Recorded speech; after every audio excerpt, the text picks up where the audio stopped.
একটা কথা clear message দিয়া যায় যে আমি কিন্তু এক চুল পরিমাণ করে দুর্নীতি ও অন্যায় সহ্য করবো না। আপনারা 5ই আগস্টের পর যে ঘটনাগুলো ঘটাইছেন, যার জন্য আমাদের জান পানি হয়েছে জিততে। 1 মাসের মধ্যে যদি নির্বাচন হইতো, আমি ঘরে বসে ঘুমায় এমপি হয়ে যেতাম। আসসালামু আলাইকুম। গতকালকে সাধারণ নির্বাচন হইল, আপনারা তো দেখলেন। যদিও আমাদের বিজয় হয়েছে, আমরা এখন বিজয়ী দল বিএনপি সরকার গঠন করবে 1 সপ্তাহের মধ্যে ইনশাল্লাহ। হ্যাঁ, সরকারি দলের এমপি হয়েছে, তাই না? এখনো বেসরকারি ভাবে কালকে হয়তো গেজেট হবে। গতকালকের আমি ব্যারিস্টার আর আজকের মধ্যে পার্থক্য আছে? আছে আছে হ্যাঁ আছে কিনা? গতকালকে আমি প্রার্থী ছিলাম, আজকে আমি এমপি।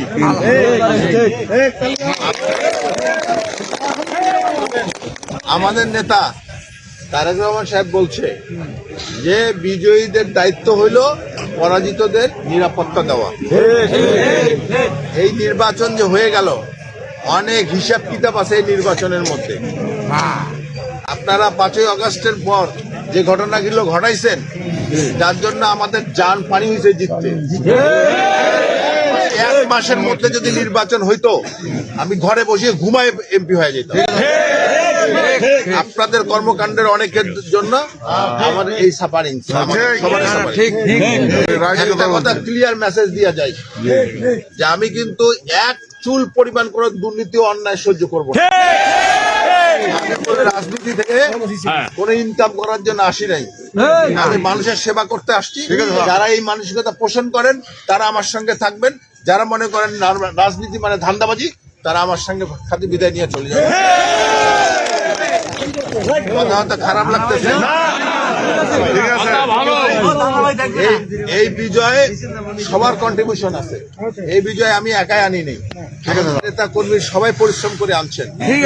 অতএব সবার আগে দেশকে প্রায়োরিটি দিব, তারপরে দলের স্বার্থ। কারো ব্যক্তি স্বার্থের জন্য দল ক্ষতিগ্রস্ত না হয়, সেটা আপনারা সবাই মাথায় রাখবেন। রাজনীতিটা হলো একটা ওয়ার্ড, এটা হলো মানুষের কল্যাণে কাজ করা। যদি মনে করেন ব্যবসা বাণিজ্য রাজনীতি থেকে করবেন, সেই ধান্দাবাজি বাদ দিয়ে অন্য জিনিস চিন্তা করেন। আমার কাছে কোনো অন্যায় সুযোগ সুবিধা কেউ পাবেন না, কথা কিন্তু ফাইনাল। আর ডিসিশন নিতে এক চুল পরিমাণ আমি দ্বিধা করব না। আমাদেরকে সাধারণ মানুষের প্রায়োরিটি দিতে হবে। সাধারণ মানুষ আমাদেরকে কিভাবে বিজয় করে নিয়ে আসছে, তারা লোভ লালসার ঊর্ধ্বে দিয়ে আমাদেরকে বিজয়ী করছে। আমাদেরকে সেই প্রতিদান আমাদেরকে দিতে হবে। আগামীতে আমরা সবাই মিলে শান্তি প্রতিষ্ঠা করব। শান্তি, এখানে অনেক সনাতন ধর্মী ভাই বোনরা আছে, তাদের ভূমিকা নির্বাচনে কি ছিল আপনারা বিচার করবেন।